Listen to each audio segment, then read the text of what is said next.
நல்லா கம கமன்னு ஒரு காளான் குருமா ரெடி ஆகிடுச்சு. இது முருகலான தோசைக்கு சைட் டிஷ்ஷாக வச்சு சாப்பிடும்போது டேஸ்ட்டு வந்து செம்ம அட்டகாசமாக இருக்கும். இது இடியாப்பத்து கூட செம்மையாக இருக்கும். வாங்க அதை எப்படி செய்யலான்னு பார்க்கலாம். ஃபஸ்ட்டு வந்து நல்லா சூப்பரான ஒரு மசாலா வந்து நம்ம அரைச்சிக்குவோம். அதுக்கு வந்து கொஞ்சம் சோம்பு போட்டுக்கோங்க, ஒரு ஆனியனு, அப்புறம் 4-5 பல்லு பூண்டு, சின்ன வந்து இஞ்சி துண்டு, ஒரு தக்காளி போட்டு வதக்கிக்கோங்க. அப்புறம் நான் வந்து 1/2 அன் ஹவருக்கு முன்னாடியே கொஞ்சம் கசகசா 4-5 முந்திரி போட்டு ஊற வச்சுருக்கேன். அதோடு சேர்த்து நல்லா ஆற விட்டு அரைச்சி ஓரமாக வச்சுக்கலாம்.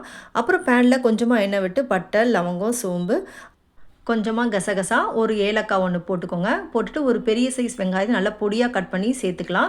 அது வந்து நல்லா ப்ரௌன் கலரில் வர வரைக்கும் ஃப்ரை பண்ணிக்கோங்க. அப்புறம் நம்ம வச்சுட்டு இருக்க காளானியும் சேர்த்துக்கலாம். சேர்த்துட்டு இதோட கூட நம்ம வந்து உருளைக்கிழங்கு, பெரிய உருளைக்கிழங்கு சேர்த்துப்போம். அது வந்து நம்ம மட்டன் குருமா மாதிரி நல்லா செம்ம டேஸ்ட்டு கொடுக்கும். அப்புறம் மசாலாக்கு பார்த்தீங்கன்னா 2 ஸ்பூன் மிளகாய்த்தூள், 1/2 ஸ்பூன் கரம் மசாலா, ஒரு 1/4 ஸ்பூன் அளவுக்கு வெறும் மிளகாய்த்தூள் போட்டுட்டு 1/2 ஸ்பூன் அளவுக்கு தயிர் சேர்த்து நல்லா வதக்கிக்கோங்க. பச்சை ஸ்மெல் போனதுக்கப்புறம் நம்ம ஓரமாக வச்சுருக்க மசாலாவும் இது கூட சேர்த்திங்கன்னா வாசனை கம கமன்னு சூப்பராக இருக்குங்க. அப்புறம் 1 டம்ளர் அளவுக்கு தண்ணி சேர்த்து கொஞ்சம் உப்பு போட்டு 3 அல்லது 4 விசில் விட்டு இறக்குனீங்கன்னா செம்ம மட்டன் குருமா மாதிரி ஒரு காளான் குருமா ரெடி ஆகிடும். இது வந்து தோசை, இடியாப்பம், சப்பாத்திக்கு எதுக்கும் சைட் டிஷ் வந்து செம்மையாக இருக்கும்.